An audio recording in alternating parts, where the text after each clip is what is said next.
Oh, what a day.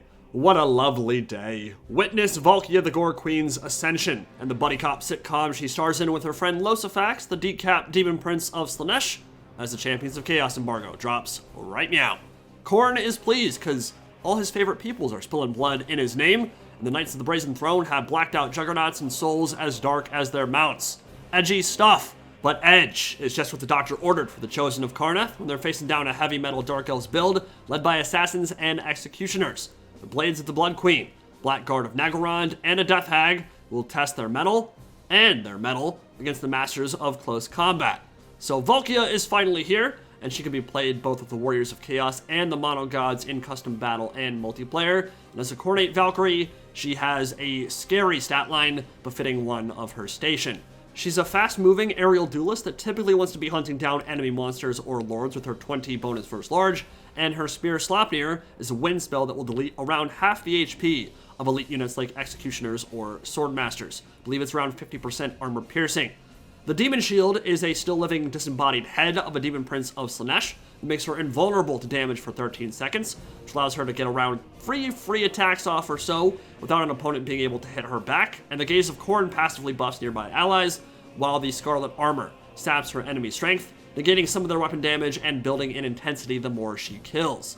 The fact that she's a small entity makes her difficult to shoot, difficult to catch, and difficult to kill in melee, but naturally she lacks mass, so a full surround on her, like in her trailer, may be your best bet to finish her off early once she commits, because she might struggle to push her way out of the grind.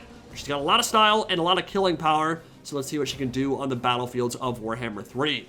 She'll be joined by the Knights of the Brazen Throne, which look absolutely amazing, all murdered out, terror-causing dual-weapon skull crushers with 10 bonus versus infantry, a crazy stat line, and the Murderous Charge passive, which activates when charging and grants them huge bonuses to their charge, speed, and mass. They will devastate enemy units off the charge, but at 2,200 gold, which is 500 more than even the Heralds of Khorne's Fury, I think it's right to question whether they're too expensive to see much use, at least in competitive. But I can confirm they're awesome in campaign. You'll notice as we move through here that all units with the Mark of Khorne have Frenzy Base, Innate Spell Resist, and lower melee defense than their counterparts from other factions. And in the center, we have the Marauders of Khorne, who somehow have 50 armor less than Marauder Champions despite having the exact same model. But the real stars of the show might just be Khorne Chosen, who are unquestionably the best chaff clearers in the game now amongst infantry. They are designed to mollywop their way through mid to low armor fodder in seconds and will hit hard into armored elites as well, but need to avoid being charged by Zweihander or AP shock troops. Really cool looking model on them as well. Rest of the build is Bloodletters, Fleshhounds, and Marauder Horsemen, which completely change the game for Karnath because they have flaming, armor-piercing throwing axes and provide some actual skirmish potential. Particularly good versus new Nurgle, and they have bonus versus infantry, which means they can run down Nurglings and clear out chaff. Really, I think most of the new Marauder Kev are ridiculously good, each for their own reasons, but they'll be an important part of the army today, and there are 3 of them in the Vanguard. Further inland at the Bay of Corsairs, the Dark Elves are stacking elite armor piercing. Go figure. Morathi on foot with a host of Blackguard and Executioners, stacking Heartrender and the Dark Sword with Enchanting Beauty, and Shieldblade from the Death Hag to make it difficult for Khorne to hit really much of anything in melee. Doombolt, Soulblight, and Soulstealer, accompanied by a bunch of edgy Zweihanders, and the Blades of the Blood Queen anchoring the left flank with the Helabroni and a Witch Elf hero. So the Khorne Chosen are going to struggle mightily in a melee grind here if they don't get some support, because this army, without question, is much stronger than VALKIA's in a pure scrum. But with only 2 Dark Rider crossbows, mobility advantage is certainly in Khorne's favor.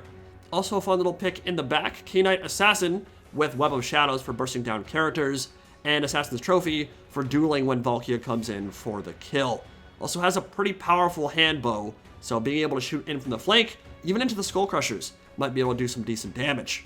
So, as the battle gets underway, we're going to see a protracted skirmish phase, which is not something one typically associates with Khorne, but it could get really interesting because while the Dark Riders outrange the throwing axes, they do not have Parthian shot, meaning they cannot turn and fire while running away. And they're heavily outnumbered. Only 2 Dark Riders, while Khorne has 3 Throwing Axe Marauders and 2 Fleshhounds. And the Fleshhound's job is very simple, and quite a bit of fun for them too. Zone out the crossbows, while hopefully munching on some emaciated horse meat if they can close the gap, while the Throwing Axes whittle away at the Executioners and Blackguard. So there are gaps in the Druchii line, Fleshhounds will exploit those to their fullest potential, get through, and continue to zone out those Dark Riders, while the Throwing Axes move into the center and try to get triple focus fire down on those Executioners who, while they do have heavy armor, do not have any missile block chance, and they are a perfect target for incendiary AP projectiles of the Aegis variety. Now that a unit of Fleshhounds is all the way in the backfield, life gets a bit more unpleasant for the Dark Elf crossbows, because if they retreat behind their own battle lines, they get pushed directly into the zone of control and patrol for the doggos. VALKIA herself is another factor here. She can threaten to land amongst them as well, and if the situation gets bad for her, pop her Demon Shield for invulnerability. If she gets surrounded, toss down the Spear Slopnir, and either they run away and give her space, or get exploded by an Earthquake.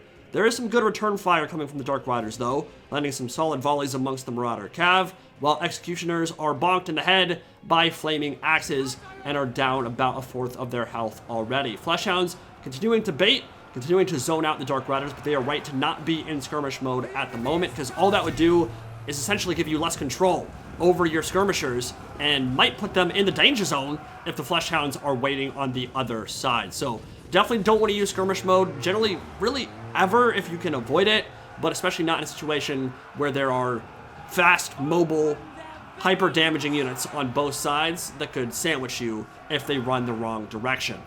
So an interesting start so far. As I said, protracted skirmish phases are not really Khorne's forte. I'd say the trading has been pretty even so far, although maybe slightly in Khorne's favor because those Executioners are down to half HP, but a lot of the Marauder Cav have been whittled down somewhat, lost some models, and yeah, the Bleak Swords and Hellebronai need to move to the front, as they're doing now, to better zone out the Throwing Axe units and protect that elite armored investment. Here comes the Gore Queen. She has a long history with the Druchii, and from Snowy Peak to Lowland Desert, she will hunt them and haunt them till Khorne bids her otherwise. And what will her first round of close combat look like, you may ask? Pretty cool. Losafak screams and stuns her victims.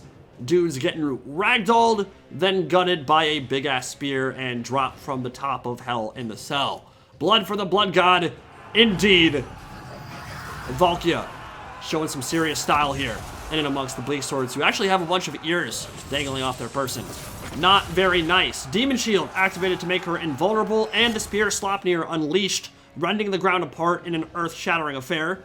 Executioners losing half their HP in that cast, and that will signal the charge for Khorne's Chosen as the rest of the army moves up. Morathi was not in position to punish her as she landed. If VALKIA is smart, she won't want to get near Morathi, the Death Hag, or the Assassin, because if they combo up, that could get pretty brutal. Definitely dodging the Doom Bolt raining down from above, and now melee will begin in earnest as a lot of the Khornate mobility amasses on the Dark Elves' right flank and maybe looks to go around the side. Marauders charging in the center. Bleak Swords should beat the brakes off them. They were actually buffed quite a bit in Immortal Empires. I don't know exactly what changed with them, but they're destroying a lot of lower tier infantry. Really the most OP chaff infantry in the game right now are Slaaneshi Marauders, the bonus versus infantry variety, but Bleak Swords are pretty damn good too. Skull Crushers are threatening a charge on the Blades of the Blood Queen, but realize they don't want to go in while the Executioners can countercharge them. So what's the best way to set that up while the Chosen are fighting the Hellebronai? Well, charge them from behind with Fleshhounds. That will break up their formation, and then the Skull Crushers can come in with support from the Bloodletters, and this could get so brutal for the Blades of the Blood Queen, even supported by the Death Hag and by the Assassin. Watch as their HP bar absolutely plummets. That Murderous Charge passive, giving them 50% additional mass and almost comical levels of speed and charge bonus values. I mean, these elite Executioners for the Dark Elves are just gone. They evaporated. They instantly routed from the terror once they lost their frenzy. And now, it's feeding time. They may or may not be overpriced, but no one can deny the Knights of the Brazen Throne their absurd killing power versus infantry. And their dual axes will reap a mountain of skulls for Khorne atop his skull throne. That was a nightmare situation for any elite infantry unit to be in, and Lesser Demons will clean up the slop as VALKIA racks up her kill tally over on the other side of the battlefield. Web of Shadows is activated. Here comes the Dark Riders moving forward into the scrum, while the Khorne Chosen just absolutely eviscerate their way through the Hellebronai Dread Spears. The Black Guard and some of the Executioners are still intact, but maybe not for long as the Bloodletters get a clean charge off. And here comes the ping pong plays. Another murderous charge straight into the other Executioner regiment that bulldozed their way through the Marauders, but It's irrelevant now. They're in a horrible position, overextended, and the Khorne Chosen are about to finish off the Dread Spears in the center.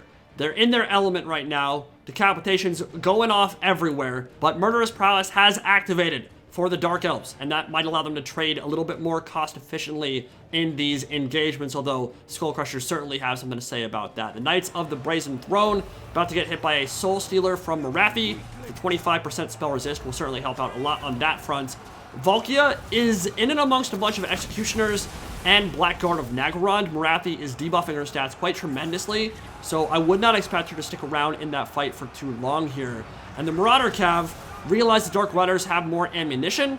We might as well charge into melee and force them off at the very least. And if those Dark Riders continue fighting, well, they'll probably lose against the 44 weapon strength of those throwing axe units. Fleshhounds coming in from the rear might be able to catch up to some of these light cav, but looks like the Dark Riders are able to escape with minimal losses. Assassin and Death Hag holding on against Bloodletters over on the other side, while VALKIA surveys the battlefield like the Valkyrie of Khorne that she is. Chosen finally through the Hellebronai, Skullcrushers of Khorne, the Knights of the Brazen Throne, terror routing everything around them. The frenzy for these Executioners beginning to wear off now, at least for the Blades of the Blood Queen, who are all but disintegrated after those murderous charges. And the Black Guard rallying to their lord, and looked like they're about to finish off some lesser demons of Khorne. But VALKIA and the Knights of the Brazen Throne are coming in. Invulnerability for VALKIA as she lands for 13 seconds.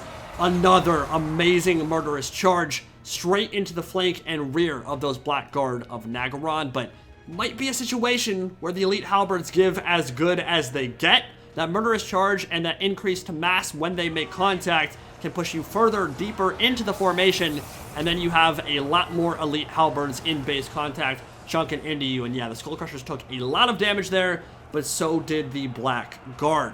Marauder Cav continuing to harry and harass those Dark Riders. See the Knights of the Brazen Throne up to 1,500 damage value thus far. Slowed down by Morathi looking to escape, and now that opens up the opportunity for the Chosen. This might be a hard fight for them, though. Morathi is still full HP, and her Heartrender and the Dark Sword and Enchanting Beauty, combined with Soul Blight, should dramatically affect their combat potential. VALKIA doing what she can with the Gaze of Khorne, and another Hammer and Anvil from the Knights of the Brazen Throne might just be enough to cause these Black Guard to rout, but they're holding on for dear life, and that's going to be a juicy Doom Bolt in the middle of the blob. Forget your spell resist. Who gives a shit? They're all dead. They killed a bunch of stuff, and perhaps more importantly, did a decent chunk to VALKIA as well, even through her spell resistance. But Khorne clearly has the advantage right now. Their Chosen are still intact. VALKIA can probably not defeat Morathi in a straight-up duel, at least not as their HP bars are currently. She only has 2,600 remaining health, and I think Morathi's debuffs are just too strong to allow VALKIA to land too many attacks, so she probably won't look for the straight-up duel, and will instead look to get rid of everything else around her. There's still a Khainite Assassin to worry about as well, and the Death Hag. So if Morathi's able to link up with that Death Hag, that -5 melee attack aura would be a nice little cherry on top. The Heartrender and the Dark Sword and Enchanting Beauty with the Khainite Assassin firing in as well. So VALKIA, if she wants to kill anyone, I think the Khainite Assassin is probably the right call to go after. I believe that's another Soul Stealer from Morathi.